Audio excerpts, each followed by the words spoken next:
Hey, salut, bienvenue dans ce nouvel épisode de Riches et Heureux.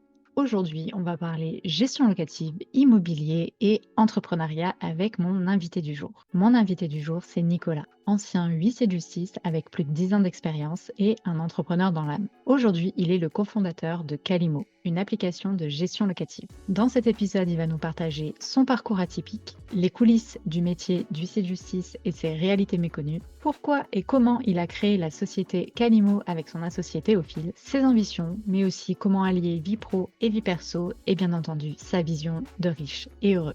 Petite surprise pour vous, Nicolas et toute la team de Calimo ont voulu vous faire un petit cadeau. Ils vous offrent 2 mois d'essai gratuit sur leur application.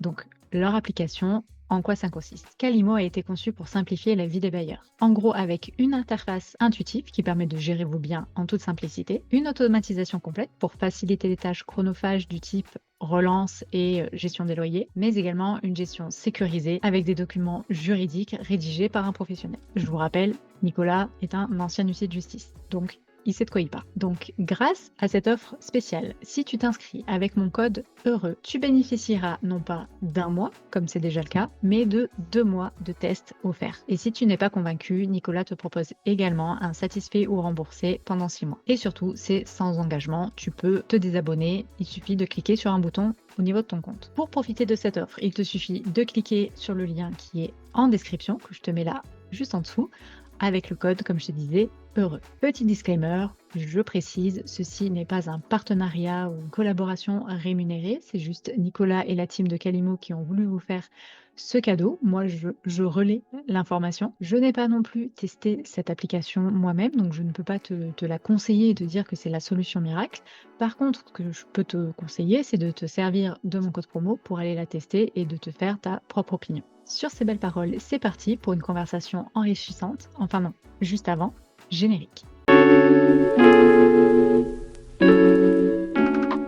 Et si l'argent faisait réellement le bonheur? Bienvenue à tous dans le podcast Riche et Heureux, l'endroit où la richesse et le bonheur se rencontrent pour créer la vie que l'on mérite. Je m'appelle Aurélie et c'est là mon objectif, atteindre la liberté financière et vivre ma best life. Mais pas toute seule, j'aimerais vous emmener avec moi, car être riche mais seule, c'est pas terrible. C'est pour ça que je vous invite à me rejoindre chaque lundi à 6h autour d'un épisode en solo ou en compagnie d'invités qui nous partagent leur parcours, leur expérience et leurs connaissances pour booster notre mindset sur l'argent et nous aider à construire notre propre liberté financière. Retrouvez-moi également sur Instagram sur le compte Riche et Heureux pour suivre les aventures du podcast ou sur mon compte Green Ice Universe pour avoir les backstage de mes aventures personnelles et professionnelles. Je vous souhaite à tous une enrichissante écoute. Bonjour à tous, bienvenue dans ce nouvel épisode de Riche et Heureux. Aujourd'hui, c'est un épisode interview, comme vous avez pu le voir, et je me trouve en compagnie de Nicolas. Bonjour Nicolas. Bonjour. Tu as une application qui s'appelle Calimo, hein, on le voit derrière. Je regardais ton néon et on pourra en discuter plus tard dans cet échange. Mais pour commencer, est-ce que tu peux te présenter de la manière dont tu le souhaites? Ouais, je suis Nicolas, j'ai 33 ans. Je suis de région parisienne, des Yvelines plus exactement, papa d'un petit garçon. Et grosso modo, ça fait une dizaine d'années que je gravite dans le domaine du droit de l'immobilier, ce qui m'a amené à cofonder Calimo il y a 2 ans maintenant avec Théophile, mon associé. Calimo, qui est une application de gestion locative en ligne qui vise à simplifier, automatiser et sécuriser la relation locative pour des propriétaires particuliers. Ok. Donc voilà, donc vous savez à quoi vous attendre, du droit, de l'immobilier, de la tech, de l'informatique. Ouais. On va peut-être pas trop aller en profondeur sur cette question, sinon on risque de perdre pas mal de monde. Moi, la première. Il y a une question que j'aime bien poser en tout début d'échange, c'est quelles ont été tes toutes premières sources de revenus? Donc l'officielle, ta première fiche de paie, et l'officieuse, la première fois que tu as gagné de l'argent contre rémunération non déclarée. On va commencer par l'officieux. Alors, officieux, Allez. ça a été, enfin, j'ai pas fait du troc de cartes Pokémon à l'école, etc., etc. Donc, on va dire que la toute première vraiment fois où j'ai gagné de l'argent, ça devait être comme beaucoup de gens pendant ces petites affaires à la brocante où Mmh. Une fois que tu as écoulé les affaires du matin, le midi, tu cours chez toi, tu récupères tout ce que tu fais dans ta chambre, puis tu les ramènes et tu les revends pour faire encore plus d'argent. Et le soir, tu te dis, ouais, tu cherches tes affaires, tu te dis, bah non, moi, ça, j'ai vendu. C'est Puis du coup, vrai. tu étais un peu pris dans l'engouement du truc. Mais non, voilà, source de rémunération officieuse, j'en ai pas spécialement eu, mis à part, voilà, vendre quelques affaires, dont je ne me Mmh. sers plus. Et après, ma première fiche de paye, ça a été à l'âge de 18 ans. Le premier été où j'ai eu mes 18 ans, je suis allé bosser tout l'été dans une entreprise de nettoyage industriel. Donc, OK. on faisait du ménage dans les locaux, dans les écoles. Donc, c'était voilà, le ménage de grande surface. Et vu qu'on était sur les périodes d'été, on faisait pas mal les écoles, parce que les écoles étaient fermées, ils avaient ce marché-là.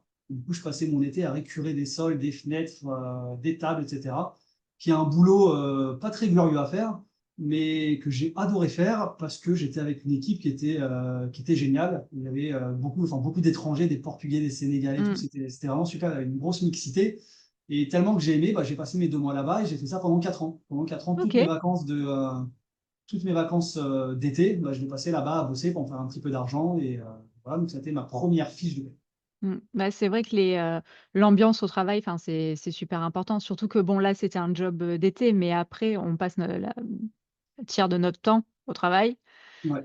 Donc, tant qu'à faire que ça se passe bien, quoi. Ouais, exactement. Moi, j'en garde un super souvenir, alors qu'en soi, c'était un travail enfin, je sais pas si on peut parler de pire travail, mais qui était vraiment pas un travail super glorieux et super intéressant à Mmh. faire.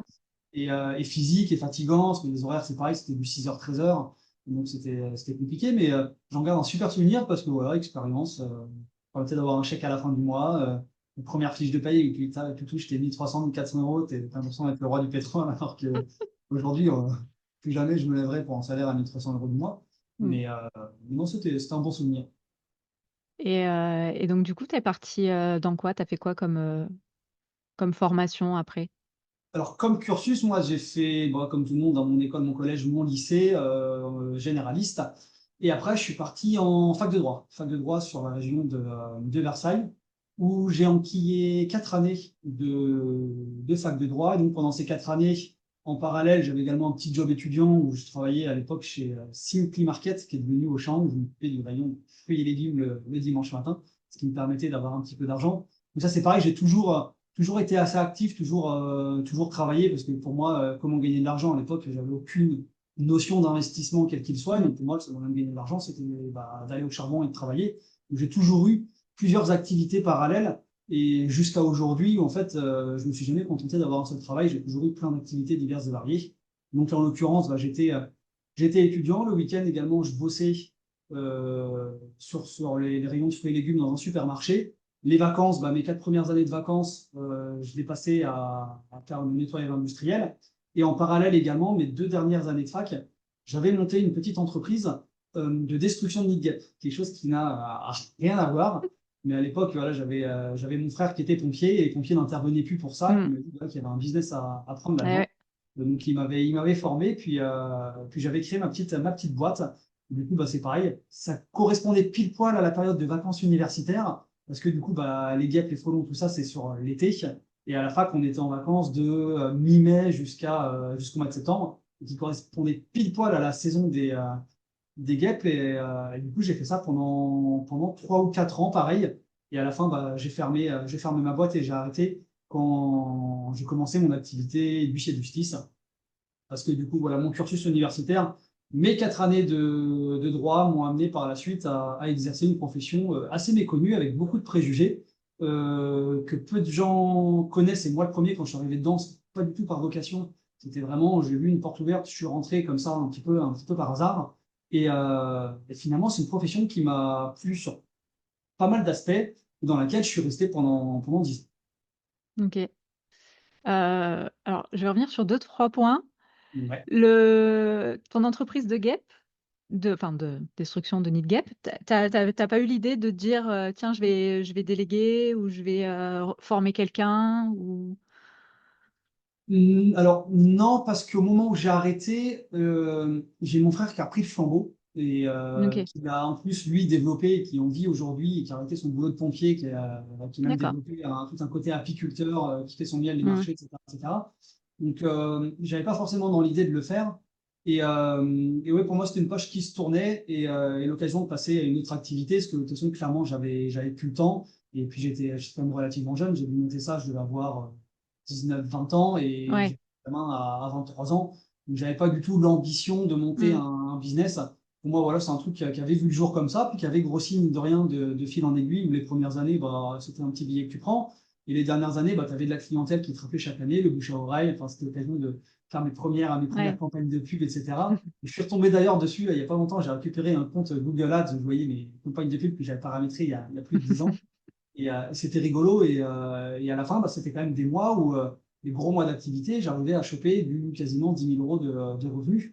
Donc, quand tu as 22-23 ans, c'est quand même énorme. Donc, ce qui m'a permis de coffrer et après de passer à la suite sur mon Ouais, activité. ouais. Donc une chouette expérience, quoi. Voilà. Ouais, exactement. Un beau chapitre de vie et on passe au suivant. Ouais, exactement. Puis première aventure entrepreneuriale, puis c'est toujours Mm. cool parce que c'est toujours ce petit truc où tu vas te faire tes premiers vêtements avec ton logo, tu vas te faire ton petit site internet, tu vas te faire un petit peu ta communication, machin. Donc c'est des trucs qui sont plutôt sympas et rigolos à faire. Et le fait d'être son propre patron, voilà, de décider de son calendrier, c'est là que j'ai vraiment commencé à prendre goût à Mm. cette liberté, à l'entrepreneuriat en lui-même. Et c'est quelque chose, voilà, que j'ai toujours eu en moi, que j'ai toujours porté et que j'ai toujours fait. Et finalement, à part ces jobs étudiants, ces jobs d'été et mes 2 années en tant que stagiaire, huissier stagiaire, parce que pour devenir huissier de justice, tu dois passer un stage pendant 2 ans en alternance. Donc là, de toute façon, tu n'as pas le choix. Mais sinon, mis à part ces salariés un petit peu forcés, j'ai jamais été salarié, j'ai toujours été indépendant, aussi bien dans l'exercice de mon activité d'huissier dans laquelle je suis huissier associé, avec effectivement le premier business que j'avais lancé. Et aujourd'hui, avec Calimo, j'ai quasiment jamais été salarié, on va dire, sauf c'est voilà, ce petit job étudiant et cette période Mm. étudiante de Ouais. formation. Et la deuxième chose, c'était que tu disais justement que tu avais plein d'activités quand tu étais jeune parce que tu aimais ça, enfin, tu bougeais beaucoup.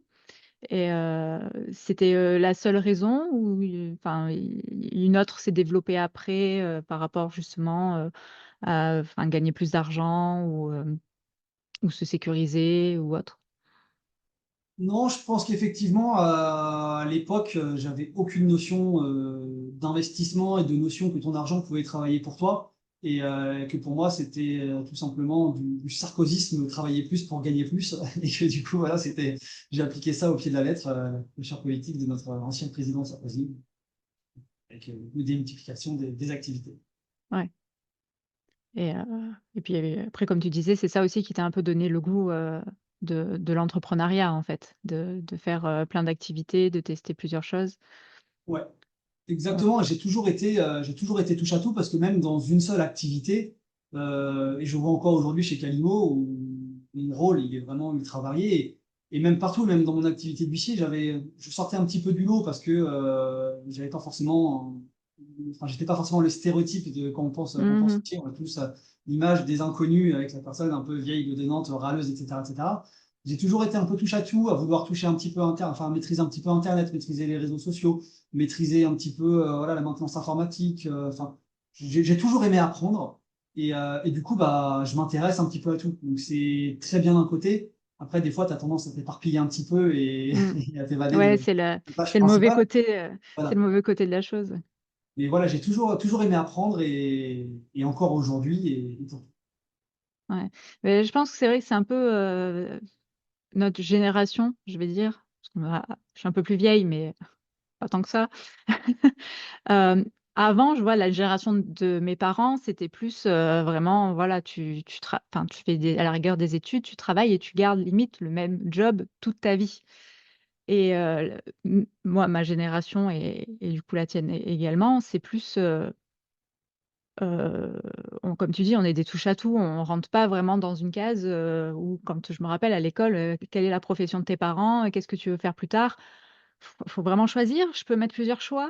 Comment ça se passe? Est-ce que c'est définitif? Faut que je garde ça jusqu'à la fin de ma vie ou il y a possibilité de bouger après? Et je pense que c'est ça, quoi. Nous, on a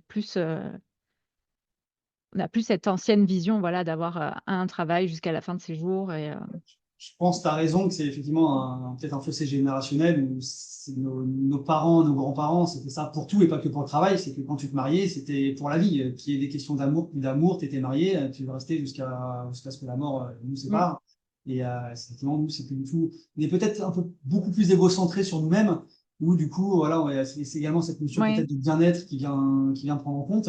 Et après, voilà, aussi, bah, faut vivre avec son temps, des c'est ça, métiers hein. aujourd'hui qui n'existaient pas même Mm. il y a 10 ans, hein, le Oui, métier puis le d'info. contexte évolue. Enfin, Voilà. à l'époque des parents, des grands-parents, il y avait un peu plus de guerre. Nous, enfin, on en a moins. Enfin, il y en a toujours, mais Ouais, moins. ça, c'est discutable. Voilà, c'est discutable. Mais bon, c'est différent, quoi. Ça a évolué. On se bat plus maintenant comme on se battait avant. Enfin, donc c'est vrai qu'il y a ça aussi. Ouais, exactement. Et me dire là où je suis il y a 10 ans, jamais j'aurais imaginé d'être là où je suis et enfin, d'imaginer là où je serai dans 10 ans, je n'ai strictement aucune idée. Ça se trouve, Mm. je serai en train d'élever des kangourous en Australie, enfin, j'en sais absolument rien, tout est possible. L'opportunité qui arrive, on la saisit. Exactement, ouais. Et ça a été un peu le fil de ma vie, c'est que j'ai toujours été opportuniste, mais pas, tu vois, pas dans le mauvais sens du terme, à Oui. vouloir profiter des autres, mais il y a un train qui passe, bah tiens, je monte dedans et je vois où il mène. Et Mm. pareil, il y a pas, ça c'est quelque chose aussi qui m'a beaucoup aidé. Euh, j'ai jamais hésité à lancer des bouteilles à la mer. Il y a beaucoup de ces bouteilles, des fois, qui sont arrivées sur un rivage et Mm. qui ont donné suite.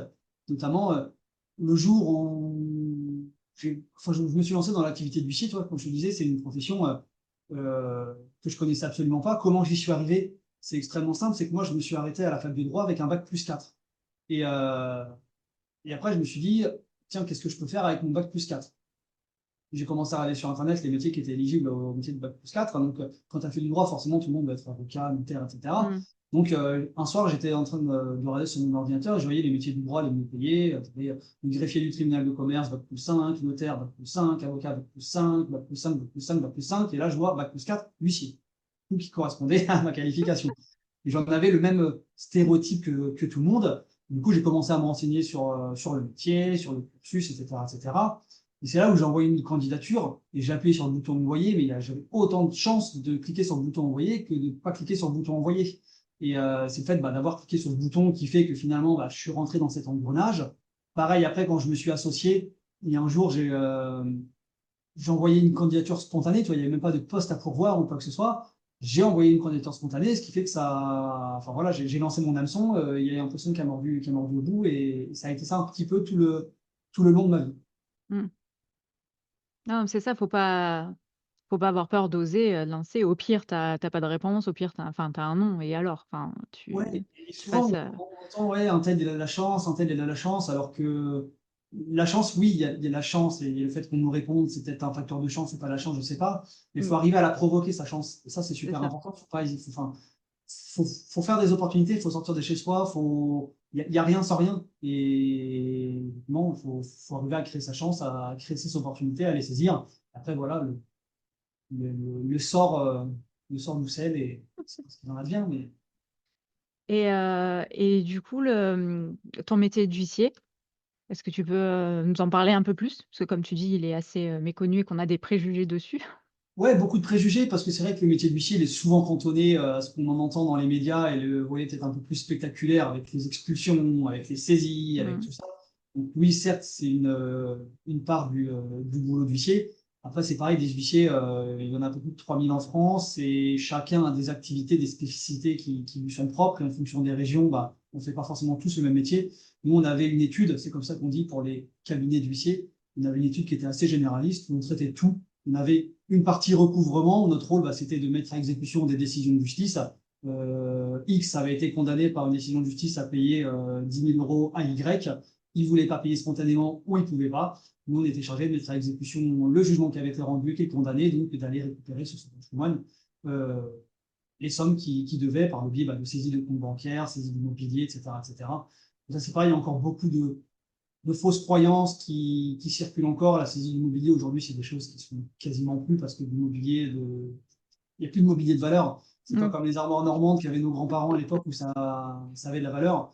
Aujourd'hui, aller chez quelqu'un et lui saisir un meuble Ikea qui va se casser en deux Oui. dès que tu vas le démonter, ça n'a aucun intérêt. Donc, pareil, la saisie d'immobilier, aujourd'hui, c'est des choses qui sont quasiment plus pratiquées, excepté pour les véhicules qui sont les seuls biens de valeur qui Oui. peuvent être revendus ou bien d'une valeur particulière. Voilà, le rôle et le métier de l'huissier, c'est mettre à exécution des décisions de justice, quelles qu'elles soient, condamnation en somme d'argent, condamnation à une expulsion. Pareil, souvent on dirait les expulsions, on va poser souvent la question. Et encore dans les gens de mon entourage, pas trop, mais souvent on se dit, vous avez pas honte, vous expulsez des gens, etc. Bah, oui, ça fait partie du boulot, mais d'un côté, s'il n'y avait pas ça, s'il n'y avait pas effectivement ce bras armé de la justice, les huissiers, c'est ça, c'est le bras armé de Mm. la justice. Si les décisions n'étaient pas mises à exécution, elles n'auraient aucun sens, personne n'aurait peur, ou enfin, Ouais. ça serait impossible de pouvoir effectivement avoir une société qui Mm. se tienne. Et quand il y a une décision d'expulsion qui est mise en place, c'est pas moi qui l'ai prononcée, il y a eu un juge, il y a eu Oui. un débat, il y a eu tout ça. Le monde Et puis était si elle a chargé. été prononcée, c'est parce qu'il y a bien eu, quand même, quelque chose qui a été fait et donc ça non plus, c'est Exactement, pas il y a eu une procédure, il y a eu des voies de recours qui ont été purgées, qui ont été exercées, qui ont été refusées, qui ont été mmh, rejetées. Voilà, toute décision de justice, le système judiciaire français est quand même sur le papier très bien fait. Toute décision de justice qui est rendue est contestable et tu peux la contester, tu peux faire ce qu'on appelle des appels, des pourvois en cassation, etc., etc. Donc tu peux les contester, puis c'est rejugé, dans ce cas-là, tu es recondamné ou la décision est annulée, etc.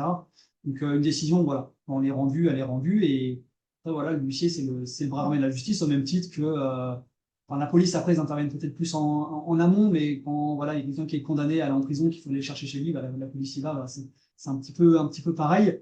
Et après, il y a un rôle qui est beaucoup plus sympa chez les huissiers, qui est les constats. Les constats, donc le rôle d'un huissier, c'est de faire valoir une preuve, mmh, d'établir un rapport, un procès-verbal de constat qui va établir une charge de preuve qui est incontestable, qui est le système de preuve en droit français qui est le plus fort. Il n'y a pas de, il y a pas de supériorité. Et donc, ça peut être, par exemple, quand tu vas avoir des permis de construire, constater que l'affichage a bien été fait, un état des lieux, de faire constater par l'huissier, de faire constater tout et n'importe quoi. Des constats, on en a fait à l'appel et à l'appel. Donc ça, c'est aussi un volet qui est plutôt sympathique parce que là, tu n'interviens pas trop dans un cadre conflictuel où tu oui, es un peu mmh, entre le marteau et l'enclume parce que toi, tu es au milieu et que tu dois aller ouais, récupérer une somme d'argent auprès de quelqu'un à qui on doit de l'argent, mais l'autre ne peut pas payer ou il ne peut pas. Puis, enfin, après, il y a de tout. Tu rencontres aussi des gens qui sont de très mauvaise foi et qui ont essayé de frauder et qui se sont fait attraper et qui n'ont pas réussi. Et dans ce cas-là, tant pis pour eux. Après, bah, tu rencontres également toute la misère humaine. Tu as des gens qui ont eu des accidents de vie, qui ont eu des gens qui étaient à leur compte, qui étaient des indépendants, qui mmh, étaient mal couverts, qui ont eu des accidents du travail. Et après, bah, une fois que tu rentres dans l'engrenage, c'est très, très compliqué de s'en sortir. Donc, c'est pour ça on a aussi un rôle social. Enfin, les huissiers ont un rôle social qui est très important parce que c'est un peu le seul maillon de la justice et de la chaîne judiciaire qu'ils vont rencontrer parce qu'on ne se déplace chez eux, qu'on les rencontre. Et c'est vrai qu'avant, souvent, c'est un peu la politique de l'autruche, les gens restent enfermés chez eux. Et voilà. Donc, le rôle de l'huissier, il est vraiment très étendu. Il y a beaucoup, beaucoup, beaucoup d'aspects qui rentrent en jeu et après, beaucoup de spécialités. Moi, je m'occupais surtout de tout volet exécution, tout volet contentieux locatif, expulsion. C'est moi qui m'en occupais, ce qui fait que ça m'a amené à connaître parfaitement et sur le bout des doigts tout le droit de l'immobilier, la loi de 89 sur la réglementation locative, etc., etc. C'est vraiment ce qui m'a amené à monter par la suite Calimo.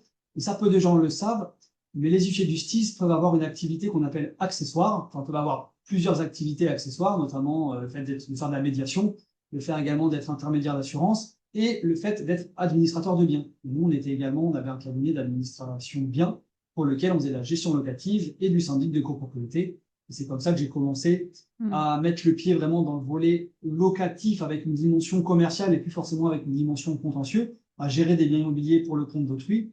Et c'est là que j'ai commencé à avoir des gens qui étaient des propriétaires qui avaient 5, 6, 7, 10 appartements. Et à l'époque, avoir mmh, 10 appartements, ça me paraissait tellement incroyable et impossible. Et que c'était des gens pour moi qui avaient réussi, etc.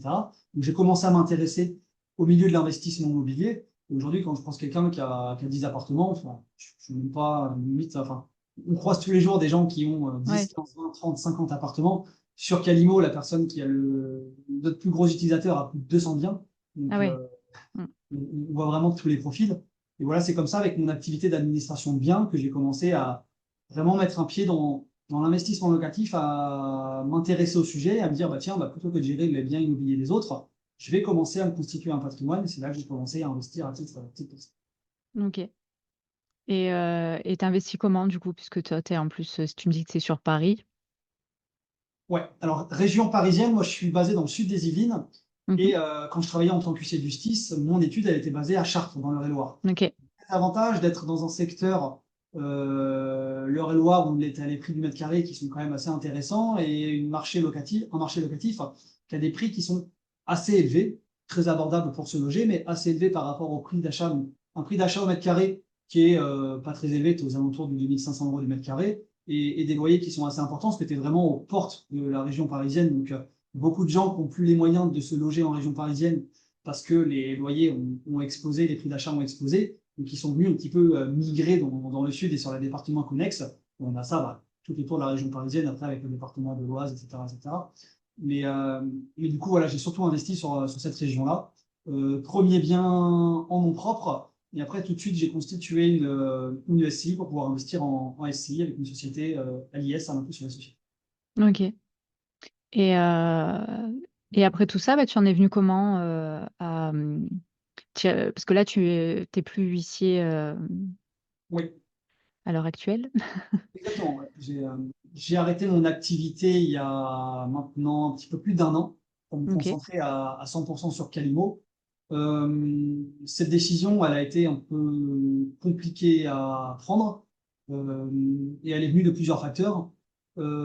Premier facteur, effectivement, c'est un métier qui est très intéressant sur plein d'aspects, qui est compliqué et assez lourd psychologiquement parce Hmm. qu'effectivement, tu es souvent dans un cadre contentieux. Oui.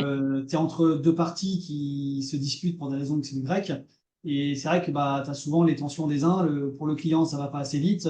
Pour la personne qui est en face, tu es un peu le salaud qui va lui réclamer de l'argent alors Ouais, qu'elle ouais, ça me fait un peu penser, tu sais, faut pas tirer sur le messager. Toi, t'es un peu le messager, quoi. T'es juste exactement, ouais. là à faire. Tu es celui qui fait le sale boulot, mais il faut bien, voilà, Voilà, faut ouais. beaucoup de temps pour le Hmm. faire. Et effectivement, c'était un métier qui, psychologiquement est assez Ouais. usant. La justice française, c'est pareil. Moi, ça a commencé. La justice française aujourd'hui est très très malade quand tu vois que par exemple demain, Hmm. tu veux intenter un procès à quelqu'un, n'importe qui, ton voisin, je sais pas, il t'a cassé ta voiture, tu veux lui faire un procès ou ton locataire te paye pas, tu veux lui faire un procès. Aujourd'hui, tu as des tribunaux. Donc, bon, maintenant, on vient de passer en 2025. Mais ils te disent, OK, première date d'audience, ça va être en 2026. Donc déjà, avant Ouais. même de passer au tribunal, tu dois attendre un an et demi. Et après, une fois que la décision elle est rendue, il y a des appels et des recours qui sont possibles, etc. Il faut le temps que la décision après elle soit exécutée, etc. Donc la justice française aujourd'hui, elle est totalement saturée, elle est totalement à la Hmm. ramasse. Et, euh, et malgré ça, nous, on en empâtissait parce que nos clients, ils avaient du mal à comprendre, malgré le fait que tous les intervenants de la chaîne judiciaire, que ce soit les avocats, que ce soit les greffiers, que ce soit les huissiers, que ce soit tout le monde fait son travail au maximum et souvent avec beaucoup d'application et de justesse. Mais effectivement, bah, tu as des délais qui sont incompressibles parce que tu as des délais qui sont prévus par la loi, parce que tu as des délais de fonctionnement de l'administration française et judiciaire qui sont extrêmement compliqués. Et ça, moi, à la fin, c'était vraiment un ras-le-bol incommensurable. Et cette flamme de l'entrepreneuriat qui était en moi, où j'étais quand même beaucoup bridé dans ce milieu-là, où tu es une profession libérale réglementée, très encadré, avec un code déontologique qui est très pesant, etc., qui est nécessaire, ça se discute, Mhm. mais qui est présent. Et ce qui fait que dès que j'avais une petite initiative un petit peu entrepreneuriale pour pouvoir développer mon activité, bah, tu as tout de suite un petit rappel à l'ordre de Ouais, c'est l'ordre. ralenti. Voilà. Hmm. Qui dit non, par exemple, tu vois, tu n'as pas le droit de faire publicité. Tu n'as pas le droit de faire par exemple, de la publicité Google, de la publicité sur tes réseaux sociaux, tu n'as pas le droit. Tu as le droit de faire du partage de contenu, du partage d'informations, mais tu n'as pas le droit de te mettre en avant par rapport à à tes concurrents. Toi, moi, il y avait plein de petits trucs que j'avais mis en place. À l'époque, j'avais intégré des réseaux de business comme le BNI ou des trucs comme ça, Hmm. ou enfin, des réunions d'affaires où tu viens partager ton activité. Bah, tout de suite, on m'a tapé sur les doigts en disant, vous n'avez pas le droit de faire ça, vous n'avez pas le droit de faire ci. Donc, dès que tu vois que j'avais un truc pour pouvoir développer bah, mon activité, parce que j'avais également cette casquette où j'étais un chef d'entreprise, j'avais entre 10 et 15 salariés avant le Covid. Donc forcément, tu as une activité, pour avoir une activité qui est lucrative, il faut avoir des clients, pour avoir des clients, il faut pouvoir connaître son activité. Mais dès que tu fais des petites actions, bah, tu étais un peu bridé. Donc tout ça mis sur le papier, entre effectivement l'activité qui, pour moi, ça faisait 10 ans que j'étais dans le milieu, j'avais un petit peu fait le tour, Ouais. l'administration française, où j'en avais clairement un petit peu ras la casquette, mon envie, mon entrepreneuriat et ma volonté d'entreprendre qui était un petit peu bridée, et un gros conflit d'associés qui est venu mettre le Ok. feu aux poudres, parce que du coup, sur l'étude où j'étais, on était trois associés au total. En fait, on a exercé sur plusieurs structures, une sur Chartres et une sur Orléans. Et on était deux associés sur Chartres et un associé qui était tout seul sur Orléans. Et avec mon associé de Chartres, c'était très, très, très, très, très compliqué, très, très conflictuel. Et pendant un an et demi, ça a été une situation conflictuelle pas possible. Mm. Pendant 6-7 mois, on ne s'est même pas adressé la parole. Donc, Ouais.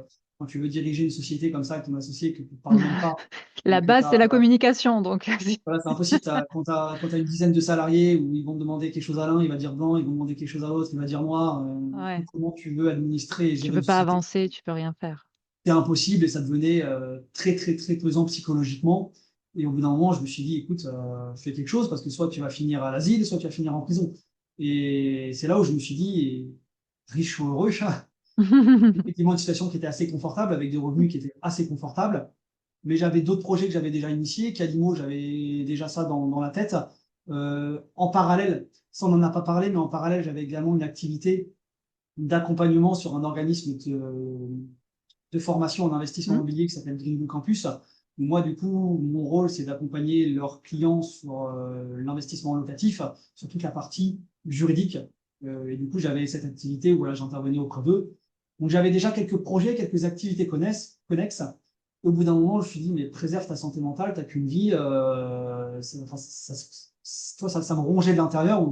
Ouais. Le soir, tu rentres chez toi, tu es agressif. Le soir, tu couches, tu penses à ça. Tu te lèves, tu penses à ça. Tu vas aller Mm. travailler, tu as la boule au ventre, etc. Parce que il y a des fois, on avait failli en venir aux mains. Et enfin, tu vois, c'était un climat qui était très pesant. Et je me suis dit, OK, bah, qu'est-ce qui te retient aujourd'hui dans ton boulot? Et la seule chose que j'ai réussi à marquer dans ma case, c'est ma situation financière. Le fait que je gagne plutôt bien ma vie avec cette activité. Mais du coup, je me suis dit, bah, est-ce que c'est une raison Oui. suffisante pour continuer à faire ce que je fais?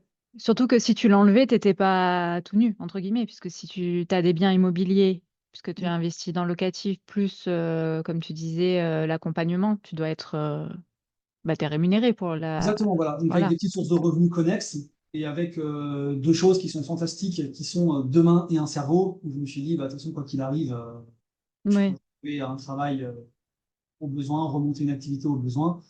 Et du coup, je me suis dit, bah, ok, banco, vas-y, quitte tout.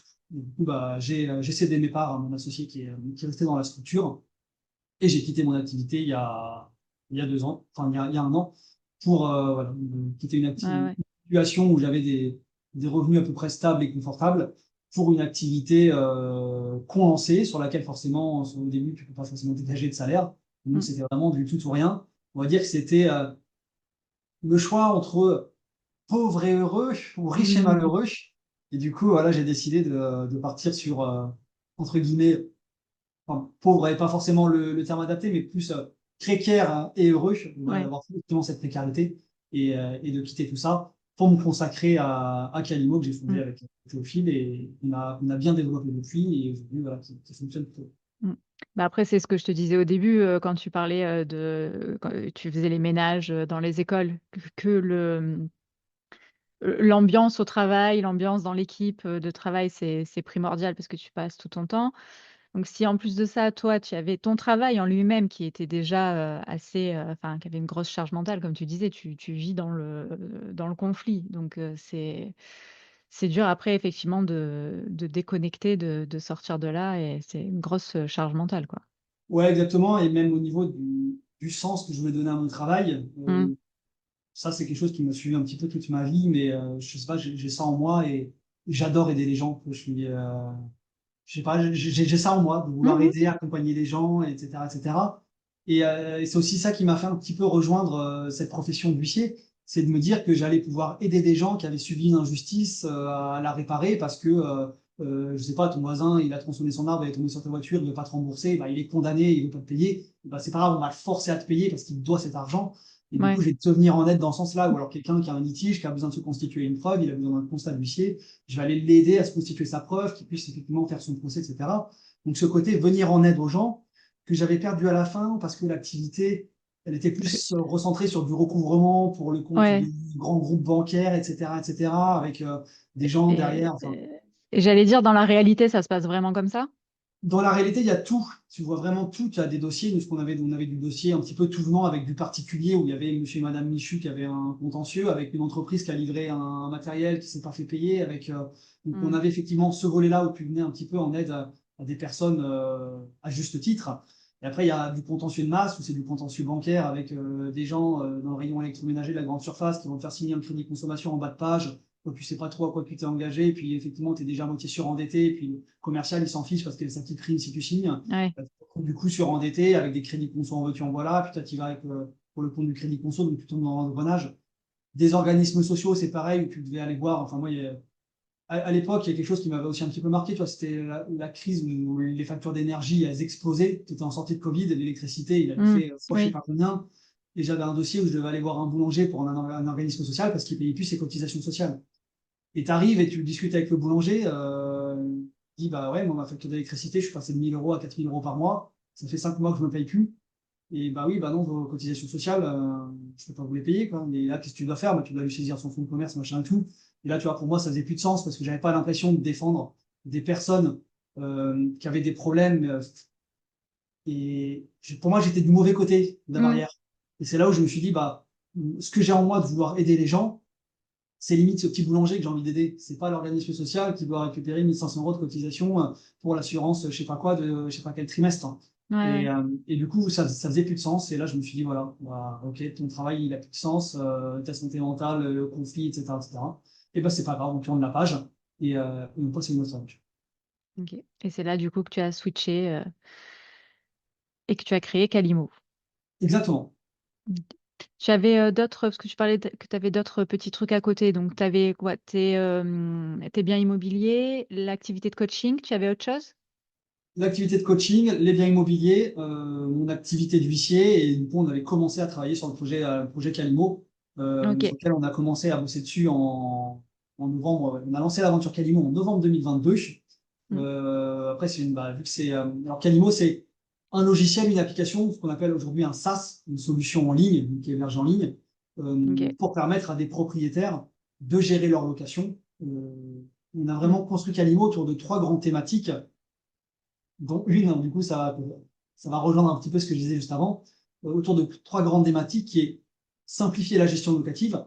Donc, pour simplifier la gestion locative, on a créé une ergonomie qui est ultra fluide, ultra simple, qui permet de faire les choses efficacement et simplement. Automatiser la gestion locative. Donc, pour l'automatiser, on a créé plein de fonctionnalités super cool, comme par exemple, tu peux synchroniser ton compte bancaire, qui vient détecter automatiquement le paiement de ton loyer, enfin, du loyer du locataire, enfin, que le Oui. locataire a payé. L'intégrer en comptabilité, ça lui envoie automatiquement la quittance. Tu peux paramétrer plein de rappels, envoyer des messages de rappel au locataire s'il n'a pas payé en temps et en heure, lui faire des rappels pour les attestations d'entretien, d'assurance, etc., etc. Et le troisième volet qui est l'accompagnement. Donc voilà, que j'ai toujours voulu avoir, enfin que j'ai toujours eu en moi le fait Mmh. d'accompagner les gens, de les aider, etc. Et donc on a joint ça à Calimo, la sécurité et l'accompagnement, où en fait tu as des équipes qui sont dispo 24/7 pour accompagner nos utilisateurs, que ce soit sur des questions techniques liées à l'utilisation de Calimo. Tu sais pas comment effectuer telle fonctionnalité ou telle action, tu nous contactes par un chat en ligne, par un numéro de téléphone, par un créneau en visio, etc. Dans ce cas-là, on t'accompagne et on répond à ta question technique, mais on accompagne également nos utilisateurs sur des questions d'ordre juridique, comptable, fiscal. Typiquement, demain, tu as ton locataire qui t'appelle, la porte d'entrée, elle est cassée, elle fonctionne plus, qui doit payer? Est-ce que c'est une Mmh. charge locataire? Est-ce que c'est une charge propriétaire? Tu sais pas forcément. Tu nous contactes et on t'explique un petit peu tout ça, comment ça fonctionne. Ouais, OK, c'est pas juste l'application, de gestion, tu as aussi, comme tu dis, le suivi derrière, vraiment l'accompagnement, Ouais, c'est vraiment quelque chose qu'on a voulu mettre en place, de l'accompagnement, de la sécurité, d'éduquer, même si j'aime pas Mmh. trop le mot, d'éduquer nos clients à l'investissement. Et ça, c'est ça qui est assez intéressant. C'est que, on accompagne aujourd'hui, on a plus de 3000 personnes qui sont inscrites sur notre plateforme. On accompagne des multi-investisseurs. On a des gens qui ont un seul bien, qui sont chez Calimo. Chez Calimo, notre application est gratuite pour les gens qui veulent l'utiliser avec un seul bien. Donc ça fait OK. pareil partie de l'aventure humaine qu'on a voulu mettre en place, en se disant, bah, les gens qui n'ont qu'un bien immobilier, entre guillemets, bah, ils peuvent quand même avoir accès à une solution efficace et gratuitement. Et du coup, on a des gens aujourd'hui qui ont un seul bien immobilier, on en a plein qui en ont une dizaine, on en a qui en ont une vingtaine, une trentaine, une quarantaine. Et comme je disais, notre plus gros utilisateur en a Ouais. plus de 200. Donc on est vraiment adapté à tout type de profil. Et on apprend tous les jours, et ça c'est cool, parce qu'on a souvent des clients qui nous contactent, des gens qui ont des dizaines d'appartements, qui font de l'immobilier depuis des dizaines d'années. Et j'ai le cas, bah, notamment il n'y a pas longtemps, d'une utilisatrice qui nous contacte et qui nous dit, bah, il y a une petite erreur sur votre contrat de location, c'est possible. Et du coup, je lui demande ce que c'est. Elle me dit, bah, la durée, elle est pas bonne. Le contrat de location, il est sorti avec une durée de 6 ans. Et normalement, c'est 3 ans. Effectivement, bah non, parce que du fait du régime par lequel elle louait, c'est une personne qui était en société, qui était en SCI, qui n'était pas une SCI de famille et qui louait en location nue. Mmh. Et quand c'est ça, bah, c'est des baux qui sont conclus pour une durée de 6 ans. Et c'est quelque chose qu'elle ignorait. Ça faisait des dizaines d'années qu'elle, du coup, elle faisait ses contrats de location elle-même avec des durées qui étaient mauvaises. Et on a mis comme ça à plein d'endroits, plein de verrous dès que notre utilisateur il fait une action qui est pas bonne, on vient l'aiguiller en disant attention, là, ce que vous avez saisi, c'est incorrect, ça respecte pas la législation, veuillez modifier, etc., etc. Du coup, on Mhm. vient accompagner, sécuriser comme ça la gestion locative pour que nos clients ils soient vraiment tranquilles et qu'ils puissent utiliser Calimo en Ouais, leur ouais. assurer vraiment une tranquillité d'esprit, une sérénité dans la gestion locative. Beh, c'est vrai que ça, c'est tout ce qui est, juridique, fiscal, tout ça, c'est des choses qui changent tout le temps et arriver Exactement. à se tenir à jour, dans un enfin, c'est assez, chronophage, Ouais, là, on l'a vu en fin d'année avec toute la réforme fiscale, avec la c'est loi de ça? finances qui a été retoquée, le gouvernement qui a été censuré, et cetera, mais une partie de la loi qui était passée avec la fameuse loi anti-Airbnb, et cetera, et cetera. Beaucoup d'interrogations, donc c'est vrai que quand tu suis pas forcément ça de près ou que tu comprends pas forcément tous les tenants et les aboutissants, Mmh. ben voilà, nous, on fait ce rôle-là. On vient informer, conseiller et accompagner nos clients, Ça, puis c'est un certain, j'ai pas le mot là, un certain langage. Quand on lit des textes du juridique, on a bien compris que c'était fait pour pas qu'on comprenne, quoi. exactement. Il faut bien que C'est, les professionnels du droit justifient leurs honoraires et que oui, c'est ça. c'est simple. Ouais. Et c'est vrai que quand on a enfin, on peut très bien avoir, je pense une dizaine, vingtaine de biens, d'être au fait de l'actualité, tout ça, mais il y a et d'être quand même à l'aise avec ce langage. Mais, enfin, il arrive un moment, non, il faut vraiment un professionnel quand même qui Exactement. accompagne. Puis le droit aujourd'hui, c'est énormément complexifié sur tous ces aspects. Et notamment, j'avais fait un post sur LinkedIn il n'y a pas longtemps où je prenais l'article de la loi 89, qui est un peu la loi de référence, et qui prévoit tout ce qu'il est possible de faire ou de ne pas faire dans le cadre d'une location, où il y avait un article qui est spécifique dans les cas de la résiliation du bail, notamment quand il y a un problème Mmh. d'impayé. Et je prenais la version de l'article il y a, je sais plus, 7 8 ans, il faisait, je dis n'importe quoi, 13 ou 14 lignes. Et le même article aujourd'hui, la même version, enfin la version actuelle, on en faisait 140 lignes, quoi. Parce qu'avant, c'était, tu avais un principe, une exception. Maintenant, tu as un principe, l'exception, mais l'exception de l'exception qui renvoie au principe avec un renvoi à l'article 2 de machin de l'autre loi. Enfin, c'est devenu un micmac que personne ne comprend et il Mmh. faut un vrai Oui, même choc de pas ceux qui le font, simplification. quoi. Voilà. Mmh. Et après, tu as plein de trucs contradictoires. Oui, bah, oui, parce qu'ils savent même pas eux, du coup, ce qu'ils font. Exactement, ouais, C'est, et comment c'est, ton associé, il fait quoi? Alors, mon associé Quand Théophile, lui, il est dans les télécoms et la data, et du coup, c'est lui OK. le développeur. On s'est bien trouvé OK. là-dessus. On s'est rencontrés parce qu'on est issu de la même communauté. Lui, il est Mmh. également chez Greenbook Campus parce qu'il est également investisseur immobilier. OK. Il avait développé de son côté un petit outil qui s'appelle simlock.fr, qui est un simulateur de rentabilité en ligne gratuit, Mmh. où par exemple, quand tu achètes un bien, tu veux savoir s'il est rentable, tu vas rentrer le prix d'achat, le montant de tes travaux, ton régime fiscal, le loyer que tu escomptes, et ça te calcule bah, combien d'impôts tu vas payer tous les mois, si c'est rentable, pas rentable, ton taux de rentabilité, ton taux de rendement, etc., etc. Et il avait créé ce petit outil que moi j'utilisais. Et moi, j'avais cette idée dans la tête depuis un petit moment de créer un logiciel de gestion locative parce que j'en avais essayé plein dont aucun ne me plaisait pour Ouais. plein de raisons diverses et variées. Soit parce qu'il y en avait certains qui étaient plutôt pas mal, mais totalement incomplets, où tu pouvais gérer que la partie habitation, mais pas la partie commerciale. D'autres où tu pouvais faire un contrat de location, mais tu ne peux pas faire d'état des lieux. D'autres où tu éditais un contrat de location et c'était bourré d'erreurs, donc c'était totalement impossible d'utiliser ça. D'autres, enfin, il y avait toujours quelque chose qui allait pas. Et donc, dans ma tête, je m'étais dit, bah, il faudrait que ce logiciel, je le crée. Mmh. Il avait commencé à me renseigner pour faire partie, enfin, pour prendre des prestataires en développement informatique, etc. Sauf que c'était un billet de 200 000 euros à mettre sur la table. Mmh. Donc, tout de suite, j'ai mis le projet Ouais. de côté parce que forcément très coûteux. Et j'ai vu un jour au détour d'un poste que Théophile il avait également cette idée de son côté de monter ça. Et enfin, on se connaissait pas, on s'était jamais forcément parlé auparavant. Là, du coup, bah, je l'ai contacté, on s'est appelé et je lui ai dit, bah voilà, moi, tu vois qui je suis Nico, je suis coach chez Greenbull. Euh, j'ai vu que tu avais ce projet-là, moi j'ai exactement le même. Voilà comment moi je vois les choses. Et donc, je lui ai expliqué un petit peu ma vision du truc. Il m'a dit, bah écoute, moi j'ai exactement la même chose, exactement la même vision. On s'est dit, bah écoute, ça te dit qu'on lance ce projet ensemble. On s'est tapé comme ça dans la main, à distance, et on a décidé comme ça de lancer Calimo. Pendant un an, on a bossé sur le projet. Et même pendant 6 ou 7, ouais, même quasiment 8 mois, un an, on a bossé sans jamais se rencontrer. Tu vois. Tout à OK. distance, tout en visio, parce que lui, il est de Normandie. Et avec cette confiance, effectivement, on travaillait, on faisait nos réunions, nos visions, on avançait sur le projet. Et on a immatriculé Calimo là qu'en début d'année 2024, au moment où on a OK. sorti l'application en ligne pour économiser une année de Mm. comptabilité, de fiscalité, etc. Parce qu'on n'a pas forcément besoin de le faire avant. Et c'est pour ça on est matriculé tardivement. Mais pendant un an, on a travaillé comme ça dans l'ombre. Et c'est un petit peu comme ça qu'on s'est rencontrés et où ça a super bien matché parce que lui, il avait effectivement toute la partie développement informatique, data, etc., que moi, je n'avais pas. Et moi, bah, j'avais toute la partie création du contenu, de l'infrastructure, de par ma qualité d'huissier ou effectivement des contrats de location, de contentieux locatif, j'avais cette expertise où moi, mon cœur de métier, c'était de voir tous les jours ce qui emmenait les gens au tribunal dans le cadre d'une location. Qu'est-ce qui faisait qu'un bailleur et un propriétaire, ils finissaient au tribunal? Alors, des fois, c'était des problèmes d'impayés, oui, mais des fois, effectivement, je voyais toutes les erreurs qui pouvaient être évitées et on a vraiment construit Calimo autour de ça. Et de par mon expérience également d'administrateur de biens, où Oui. j'avais fait de la gestion Mm. locative, donc c'était des logiciels professionnels qui étaient faits autrement. Mais du coup, j'avais vraiment cette expertise-là au niveau Mm. du logiciel, de ce que les clients ils ont besoin, de ce que les clients attendent, de comment faire, le contenu des documents, etc., etc. Et du coup, ça a super bien matché, parce qu'on est ultra complémentaires. Et Banco, on a donné naissance à Calimo. On a sorti notre première version d'essai en ligne en janvier 2024. Et là, du coup, on a une version qui est fonctionnelle, qui est commercialisée depuis le mois de septembre 2024. Aujourd'hui, c'est plus de 3000 personnes qui sont inscrites sur notre plateforme. Et ça fonctionne très bien. Et voilà, aujourd'hui, notre phase, c'est vraiment de la croissance, de Mm. l'acquisition utilisateur. On a un logiciel, une application qui plaît beaucoup aux utilisateurs, qui est vraiment bien construite. Et ça, c'est vraiment notre plus grosse fierté. Et on a dépassé la centaine d'avis sur Google avec que du 5 étoiles. Donc ça, c'est pareil, c'est ultra cool. Donc on a vraiment au niveau du fonctionnement informatique quelque chose qui fonctionne bien, qui plaît. Maintenant, il ne reste plus qu'à le faire connaître du grand public et à le développer. Mm. Ouais. Parce que là, c'est toute la team Green Bull, Money Game, tout ça est déjà dedans.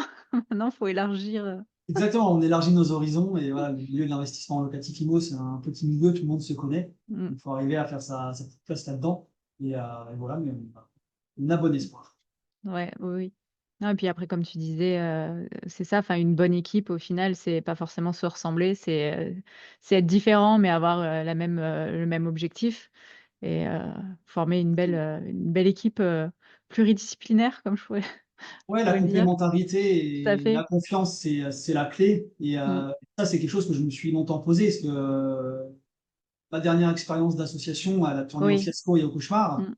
Et je me suis longtemps dit au tout début, mais plus jamais tu t'associes. Mm. Euh, Jusqu'au jour où j'ai essayé de monter ce projet. Et je me suis dit, bah non, effectivement, limite, j'y ai même pas pensé, tu vois, ça s'est fait vraiment naturellement. Parce que je pense que 1 + 1 égale pas 2 mais 1 + 1 égale 10. Parce que Mm. forcément, quand tu es complémentaire, c'est pas additionnel, mais c'est exponentiel. Et que du coup, de mettre en commun des compétences mutuelles, bah, ça permet vraiment d'exploser les chiffres. Et finalement, j'aurais pu être effectivement traumatisé par cette expérience d'association, etc., etc. Mais tous les gens sont différents. C'est un peu comme si tu avais une relation amoureuse qui se passait très très mal et tu t'es dit, bah, plus jamais je me mettrai avec un homme ou avec une femme. Ouais, ouais. Bah, effectivement, tu peux peut-être te dire ça pendant un mois ou 2 mois. Puis, bah, des fois, tu as Mm. l'amour, entre guillemets, qui te tombe dessus. Et, voilà, et tu passes à autre chose. Et voilà, c'est un peu ce qui s'est passé. Je me suis dit, enfin, il aurait pu me dire l'association plus jamais. Mais je savais pertinemment que tout seul, je ne pourrais jamais monter un business comme Bien. Calimo. Et du coup, bah, on a décidé de le faire à deux. Et c'est comme ça Après, qu'on. tu mets peut-être un peu plus de sécurité dans la future relation et Ouais, encore. et même pas, parce que tu vois, pendant un an, on a travaillé dans l'ombre, on n'avait même pas créé de statut, on n'avait rien fait, Mm. et on avait quand même bien avancé sur le projet jusqu'à un moment où on a lancé la version d'essai, et là, on a immatriculé. Et qu'en plus, Théophile, c'est lui qui est le développeur informatique. Donc, c'est lui qui avait tout le code, c'est lui qui avait toute la data, il aurait Ouais. très bien pu partir comme ça du jour au lendemain, ou voilà, moi, Oui, une j'avais fois rien qu'il à avait part. toutes tes infos. Voilà, il avait tout. Ouais. C'est lui qui avait vraiment le code informatique. Et tu vois, à aucun moment j'ai eu peur et à aucun moment on a décidé de faire de papier, de machin, de Mm. confidentialité. Non, ça marchait à la confiance, on s'est tapé dans la main et voilà. Ok. Et pour l'avenir, des projets? Pour l'avenir, vraiment focus sur Calimo. Essayer de développer au maximum Calimo. On a de grosses ambitions avec Calimo. On voudrait vraiment devenir la référence du logiciel de gestion locative pour les particuliers. On a également des ambitions. On a beaucoup de demandes de nos utilisateurs qui nous utilisent à titre personnel et qui ont une activité professionnelle immobilière à côté, qui nous disent bah, moi, j'aimerais bien vous utiliser pour mon activité professionnelle, pour faire la gestion locative de mes clients. Donc, on a décidé de se lancer dans le développement d'une version pour les professionnels de l'immobilier et après aller continuer effectivement à s'implanter sur le marché français. Après, s'exporter également sur le marché de l'Europe francophone avec la Belgique, le Luxembourg, la Suisse, etc., etc. Donc, on a vraiment de grosses ambitions. Je pense qu'il y a vraiment quelque chose Mm. à faire. On a un bel outil qui plaît. Donc, maintenant, il n'y a plus qu'à développer tout ça Ouais. et continuer là-dessus. Et kiffer ce qu'on fait. Parce que ça, je pense que c'est quelque chose qui est super important et j'ai pas envie de revivre les mêmes expériences Mm. qu'avant. Donc, le fait de s'épanouir dans son boulot, pour moi, c'est quelque chose qui est super intéressant. Parce que, surtout quand tu entreprends, tu comptes pas tes heures. Il y a les heures où tu as un travail effectif, que tu es devant ton ordinateur, où tu bosses, et des heures où tu réponds à tes clients, etc. Mais même quand tu fais pas ça, même quand tu es en train de te balader, même quand tu es dans ton lit, il faut que je pense à ça, il faut que moi je fasse ci, tiens, faut que je rappelle ça. Ah, mais ça serait trop cool si on fait ça. Tu penses tout le temps, tout le temps, tout le temps, matin, midi, soir, quand tu fais ton sport. Tu es tout le temps, enfin, tu n'es jamais Ouais, déconnecté ouais. de ton projet. Donc, mais c'est vraiment, voilà, aujourd'hui, on a la passion pour ça, la passion pour l'immobilier, pour le droit que j'ai toujours eu. Donc, on a trouvé un projet qui matche bien. Il y a encore plein, plein, plein, plein de trucs à faire. Et plein de choses que je découvre au quotidien avec ma soif d'apprendre, ma soif de découvrir. Tu vois, de fait, par mon activité du il y a plein de choses qu'on ne pouvait pas faire. Là, aujourd'hui, comment faire du marketing sur les réseaux sociaux, comment faire du marketing sur les Mm. plateformes Google, etc., etc. C'est des choses que je sais pas faire, sur lesquelles on met la main à la pâte, sur lesquelles on se fait accompagner, sur lesquelles on apprend. Ça, c'est vraiment super chouette. Ouais, ouais. On te casse plus les jambes, au contraire, on te pousse, quoi. Enfin, voilà. Ouais, exactement. Donc vraiment, l'année 2025, c'est l'année professionnelle pour Calimo. Et moi, après, à titre perso, je me suis dit, c'est quand même l'année où kiffe un peu, quoi. Kiffe un peu et je me suis déjà programmé quelques petites semaines de kiff pour aller faire un petit peu de sport, un petit peu de kitesurf, un petit peu de Mm. visite, un petit peu de voyage. Je me suis dit, voilà, faut récompense-toi quand même pour toutes ces années de Ouais. labeur où, Mm. euh, où tu as voulu faire passer tes clients avant tout, etc. Et ça, c'est pareil, le fait d'avoir quitté une activité sur laquelle j'étais implanté depuis longtemps, ça m'a permis de m'ouvrir les yeux sur plein de choses où on avait des clients pour lesquels pour lesquels je m'étais pardonne-moi l'expression, un petit peu casser le cul matin, midi et soir, à faire des sacrifices, à sacrifier ta vie de famille, etc. Et le jour où tu leur dis que tu arrêtes, même pas remerciement, t'as rien. Ouais.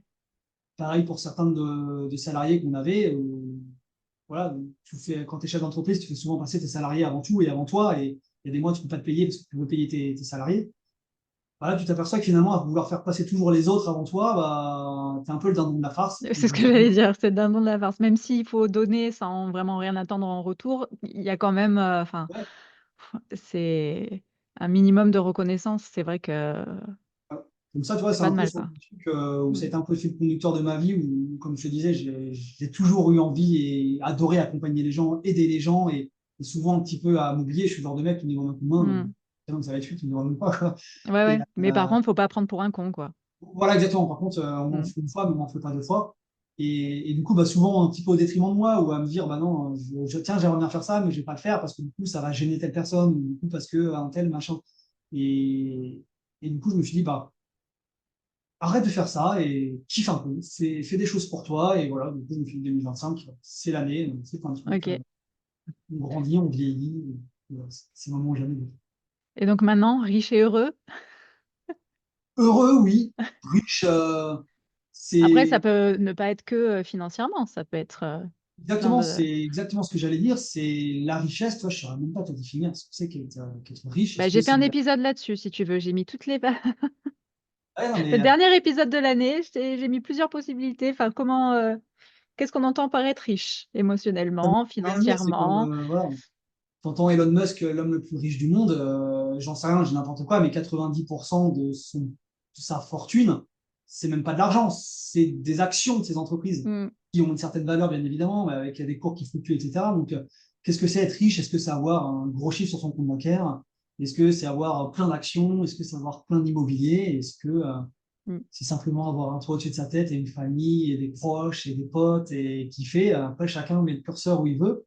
Et moi, j'essaie de l'équilibrer au maximum au milieu. Donc, ouais, riche et heureux, riche d'un petit peu tout, riche d'un projet entrepreneurial qui me plaît, qui Mm. me porte, riche des investissements que j'ai pu faire par le passé, que je continue de faire aujourd'hui, riche effectivement du petit patrimoine que j'ai pu me faire, de ce que j'ai accompli moi à titre perso, des investissements que j'ai pu faire sur moi-même, etc. Et ouais, riche de plein de valeurs, de plein de trucs. Donc ouais, je pense que riche et heureux, riche pas forcément que et en argent. Mais ouais, riche et heureux, je pense que c'est le principal. OK. Pour, finir, je te laisse le mot de la fin si tu as quelque chose à rajouter, on n'a pas parlé et que tu aimerais aborder ou sinon, petite dose de motivation finale, une petite punchline, comme tu veux, je te laisse le mot de la fin. Ouais, ma petite dose de motivation, c'est que personne ne viendra vous prendre, nous prendre par la main pour faire quelque chose. Donc, si vous voulez faire Mmh. quelque chose, il faut se donner les moyens de le faire. Faut investir sur soi, faut se former, faut se bouger, faut le faire, faut sortir. Si demain vous voulez aller acheter un bien immobilier, bah, c'est pas en regardant matin, midi et soir sur le bon point que ça va se passer. Il faut sortir, il faut aller visiter, il faut acheter, etc., etc. Quel que soit, pareil, si vous avez un projet, vous voulez lancer une boîte, mais vous dites, tiens, j'ai peur, etc. Allez-y, allez-y. Moi, c'est pareil, j'ai un pote, j'essaie de le motiver depuis longtemps parce qu'il est salarié, il veut monter une boîte, etc. En France, on a quand même une situation qui est plutôt pas mal sur plein des aspects. Il y a Feu Pôle emploi, aujourd'hui France Travail, qui permet quand même de pouvoir être payé pour monter un projet. Moi, je n'y ai pas eu le droit parce que vu que j'étais indépendant, Mmh. aucun chômage. Donc, je suis parti du C'est jour au ça. lendemain sans aucun revenu, uniquement avec mes autres sources de revenus parallèles et mes investissements. Mais voilà, personne viendra nous chercher. Le temps, il passe à une vitesse qui est folle. Tous les ans, on se dit, oh, bah, l'année, je ne l'ai pas vu passer. Là. On s'est tous dit Mmh. ça depuis une semaine en se disant, 2024, c'est passé vite. On ne sait pas de quoi demain il fait, donc voilà, faut pas non plus cramer la vie par les deux bouts. Après, chacun fait ce qu'il veut. Mais voilà, faut se bouger et venez, voilà, si jamais vous avez du patrimoine immobilier, venez nous voir sur Calimo, on vous accueillera et on vous accompagnera avec le plus grand des plaisirs. Et voilà. En tout cas, soyez riches et heureux et profitez de la vie. Parfait, on va s'arrêter là du coup. En tout cas, merci à toi pour l'invitation. C'était vraiment un format super cool. Merci et puis, peut-être à l'occasion, Avec grand si tu plaisir. aurais échangé, peut-être j'irai faire un tour sur l'application. Bah, avec plaisir, n'hésite pas. Allez, merci. Bye.